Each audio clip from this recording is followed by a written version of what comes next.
প্রিয় দেশবাসী এবং সাংবাদিকবৃন্দ, আসসালামু আলাইকুম। সম্প্রতি গণ অধিকার পরিষদের সভাপতি ভিপি নুরুল হক নূর সহ সংগঠনটির নেতাকর্মীর উপর হামলার ঘটনা ঘটে। সেই ঘটনার পরিপ্রেক্ষিতে বাংলাদেশ জাতীয় ছাত্র সমাজ তাৎক্ষণিক প্রতিবাদ জানায় এবং বাংলাদেশ জাতীয় ছাত্র সমাজের কেন্দ্রীয় আহ্বায়ক এবং সদস্য সচিবের নেতৃত্বে গণ অধিকার পরিষদের সভাপতি নুরুল হক নূর সহ সংগঠনটির অন্যান্য নেতাকর্মীকে একাধিকবার হাসপাতালে শারীরিক খোঁজখবর নেওয়ার জন্য সশরীরে বাংলাদেশ জাতীয় ছাত্র সমাজের নেতৃবৃন্দরা হাসপাতালে যান এবং তাদের শারীরিক খোঁজখবর নেন। সেই হামলাকে কেন্দ্র করে রমনা থানায় ছাত্র অধিকার পরিষদের সাংগঠনিক সম্পাদক আখতারুজ্জামান সম্রাট মাঝি বাদী হয়ে একটি এজাহার দায়ের করেন। সেই এজাহারে জাতীয় পার্টির বিভিন্ন নেতাকর্মীর নাম উল্লেখ করা হয়েছে।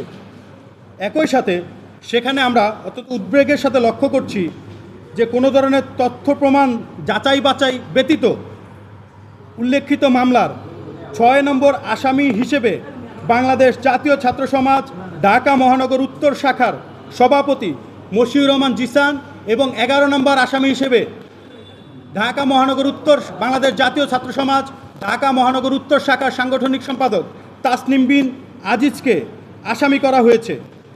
আমরা বিষয়টি অবগত হওয়ার সাথে সাথেই গণ অধিকার পরিষদের কেন্দ্রীয় নেতৃবৃন্দ এবং ছাত্র অধিকার পরিষদের কেন্দ্রীয় নেতৃবৃন্দের সাথে যোগাযোগ করি।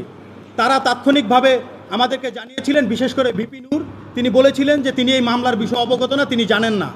এবং ছাত্র অধিকার পরিষদের কেন্দ্রীয় সভাপতি বিনিয়ামিন মোল্লা তিনি জানিয়েছিলেন যে তিনিও জানেন না। তারা এটি বিশদভাবে জানার পরে তারপরে তারা এটির বিষয়ে পদক্ষেপ নেবেন, কিংবা কী পদক্ষেপ নেন সেটি আমাদেরকে জানাবেন। যোগাযোগের প্রায় 3 দিন হতে চলল মামলার বাদী ছাত্র অধিকার পরিষদের সাংগঠনিক সম্পাদক আখতারুজ্জামান সম্রাট মাঝি বাংলাদেশ জাতীয় ছাত্র সমাজের নেতৃবৃন্দের নাম কেন মামলার এজাহারে উল্লেখ করেছেন তার কোনো ব্যাখ্যা এখন পর্যন্ত দেননি।